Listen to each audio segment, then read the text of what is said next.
Hi, friends. Today I want to talk to you about how you can talk to kids about divorce and offer some guidance and tips that could be helpful if this is a conversation that you ever need to have with your family. This can be an incredibly difficult and painful conversation to have, but it's important to be mindful of how you present this decision to kids. Your words, your tone, your level of emotion, how you interact with your co-parent are all going to impact your kid's experience of this conversation and your decision. If it's presented like the worst thing that has ever happened, then that's likely how kids are going to internalize it. But if it's presented like a really tough decision that you both agree is best for your family, chances are it'll land better. I encourage you to plan out what you'll say, to be on the same page with your co-parent about what will be shared, and to have the conversation with your kids together. Pick a time to talk that isn't on a special day like a birthday or a holiday, or before school or bedtime. A calm weekend afternoon with no plan other than being together is an ideal time. And the first thing to remember is to be honest.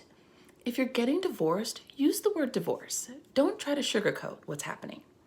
Divorce doesn't have to be an ugly word, and since this is a word that will be a part of their family's identity, it's important that it isn't a word that kids are ashamed of. Be honest about what's going to be happening and try to have as many details as you can figured out ahead of this conversation. If someone will be leaving your home, let your kids know who and let them know when. And don't give kids a false hope that you're going to get back together one day or leave them wondering about what's going on. And while you're being honest, be mindful to leave out any unnecessary or inappropriate details about why you're getting divorced.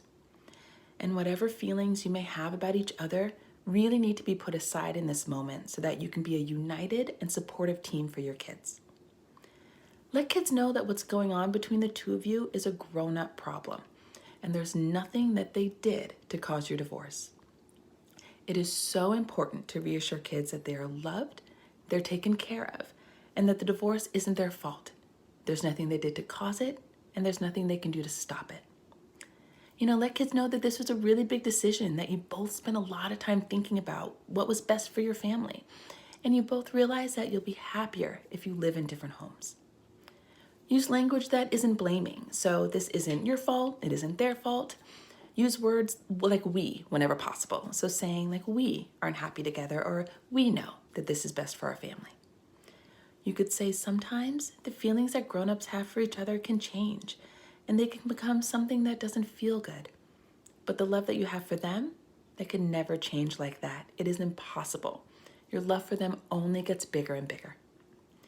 Another key thing to remember is to share what's going to be the same in their world and what's going to be different. So this includes their schedule, where they'll be sleeping, what activities are going to be the same or different, or what grown-ups are going to be caring for them. Give kids permission to talk about how they're feeling, how they feel about their parents being divorced, how they feel about this big change. They're going to need time to adjust to the news, so just give them the time and the space to process, to ask questions, and to feel all of their feelings. Empathize, validate their feelings, and remind them that however they're feeling is okay. And make time to check in with them regularly to see if there's anything on their mind or in their heart that they'd like to share, or if there's anything that they're still wondering. These conversations should be ongoing, and you should continue to make space for kids to talk about how they feel about, living in two homes or sharing time between parents or not seeing a parent as much or spending time with both parents together or whatever your family dynamic is. Just be sure that kids have the time and space to talk about it. And remember that every family is different, and in some families, the parents are divorced, and it is just another way for families to be.